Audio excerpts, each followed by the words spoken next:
Matagal nang inihintay at gustong makita ng mga boxing fans kung gaano nga ba talaga kalakas itong si Carl James Martin alias Wonderboy the Ifugao Warrior. Kaya naman mga master, ngayong 2025, ngayong Marso ay masasaksihan po natin ang pinakamamabigat na laban ni Carl James Martin sa kanyang boxing career at ang kauna-unahang laban nito sa bansang Amerika.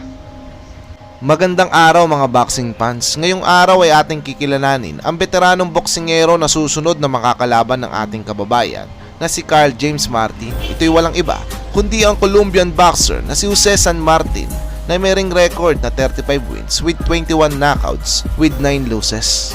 Isang veteranong Colombian boxer na binansagang El General ang magtatangkang basagin ang napakagandang undefeated record ng ating kababayan na si Carl James Martin. Ngunit ang tanong, gaano nga ba talaga kalakas ang Kolombianong ito? Ito na kaya ang magsisilbing unang talo ni Wonderboy o madadagdag lamang ito sa patuloy na pagtaba ng kartada ng ating kababayan? Merong 60% na knockout ratio ang Kolombiano at marami na itong naging laban since 2011 pa ito nagsimula sa professional boxing. Kaya naman dito pa lamang ay masasabi mo na advantage ito ng Kolombiano sapagkat ang experience sa pakikipaglaban ay isa din sa pinakamabisa na armas sa boxing. Ngunit kung sisilipin nga po natin ang global rankings ng Kolombianong ito, ay makikita po natin na pang 118 ito out of 1,408. Sa bansang Colombia naman ay pang number 2 ito out of 40. Medyo malayo pa rin ito sa expectation ng mga Pinoy at tatawagin na naman itong tricycle driver dahil sa global rankings ito. Pero wag po natin kalimutan mga master na pangalawa po ito sa pinakamalakas sa boxer sa super bantamweight sa bansang Colombia. Kaya naman, walang boksingero ang dapat maging kumpiyansa sa boxer na ito. Ultimo ang kababayan nating si Wonderboy ay puspusan na ang training at kung makikita nga po natin sa latest training nito ay pinapalakas po nito ang kanyang bodega. Kaya naman, mukhang malakas talaga sumuntok ang susunod na makakalaban nito. Hindi rin po kasi talaga basta-basta ang Kolombianong ito mga master sapagkat pinahirapan po nito ang veteranong si Elijah Pierce na may hawak ng titulong WBA Continental America Super Bantamweight title na kung matatandaan nga po natin, ito rin po ang nagpatulog sa dalawang veteranong kababayan natin na si Arthur Villanueva na dating World Challenger at Mike Plania na dating WBO Intercontinental Champion. Sa laban po kasi ni Elijah Pierce at Jose San Martin ay nanalo po si Elijah Pierce via unanimous decision. Isa lang po ang logic dito mga master. Hindi po nagawang patulugin ni Elijah Pierce ang Kolombiano.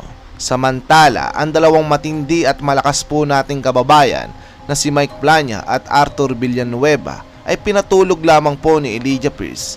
Ibig sabihin lamang po nito mga master ay tunay na matindi at malakas talaga ang susunod na makakalaban ni Carl James Martin.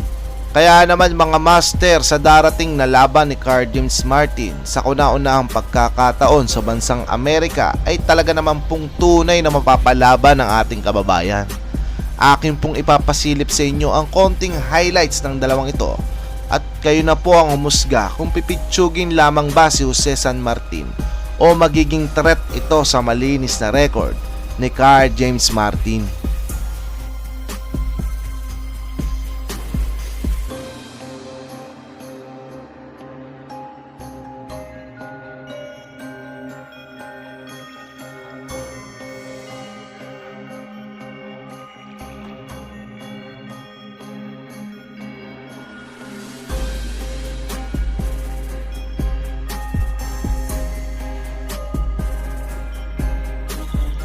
Carla Vez, no? Sana medyo, sabi ko nga, sana medyo patagilin niya ng konti, pero mukhang nag-iinit na kagad. Tataas to. He's ranked on all sanctioning bodies actually. Sa WBA, WBC, WBO, and IBF. So if he gets this one, he's gonna be ranked higher. And sabi ko nga, no? Yung mga dalawang laban, isang sa amin sa outside the Philippines, makapili na yung laban sa world title. That's right. Kaya nga po, we are encouraging our boxing enthusiasts na abangan po ninyo yung pong mga laban nitong dahil most likely baka sa abroad na po natin makita maglaro ito. Yeah, that's why hindi ko na minintis na bumiyahe ako from Manila to make sure I personally see this fight. That's right. Historic fight. Alam mo, parang would hate to compare because wala nang Manny Pacquiao. Eh, pag nanalo siya dito, mahirapan na lumaban sa That's right. Pilipinas kasi Ito, no? big time na. Tama. And kung nakakita mo yung itong si Carl James Martin, pag bumitaw 1-2, 1-2 kaagad. Talagang hindi niya pinapaset itong si Comgrich.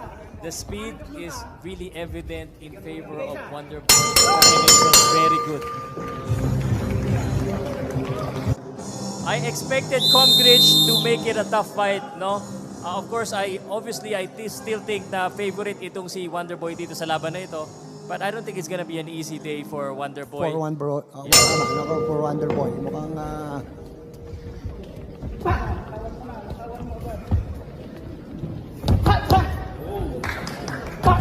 Mukhang ang gaganda, no? Sunod-sunod, ano? Look at that. Grabe yung jab. Oo. You know, the offense I had no questions sa offense nito ni Wonderboy. It's always been great in his combination. It's the defense that I really wanted to see improve. And so far, hindi pa siya binibigyan ng opportunity ng tapek kasi hindi masyado sumusuntok eh. Tama. Ang ganda rin bitawan dun ulit ni Carl James, going to the body. But sabi nga natin, itong si, Comgrich might be a poker, no? Parang ang poker face. Poker Pero face. titignan ho natin dito, talagang alam mo natin, yung experience po nito, sigurado lalabas po dyan. Wow! 1, 2, 3! Combinations, no? Oh no. And nakita ko na kagad medyo nag-out of balance si Comgrich. He's not moving his head. And he's letting Wonderboy pick him apart with those combination to the head.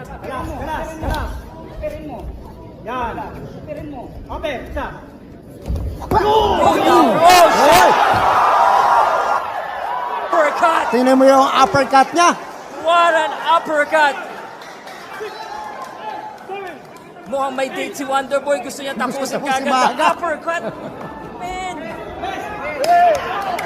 Comgrich, no? Hindi tatagal. Walang depensa eh. Oo. Wala. Carl Martin peppering the face of Comgrich. Sa career po ni Comgrich, isang beses pa lang siya napapabaksak. And parang gusto ni Wonderboy dalawahin today.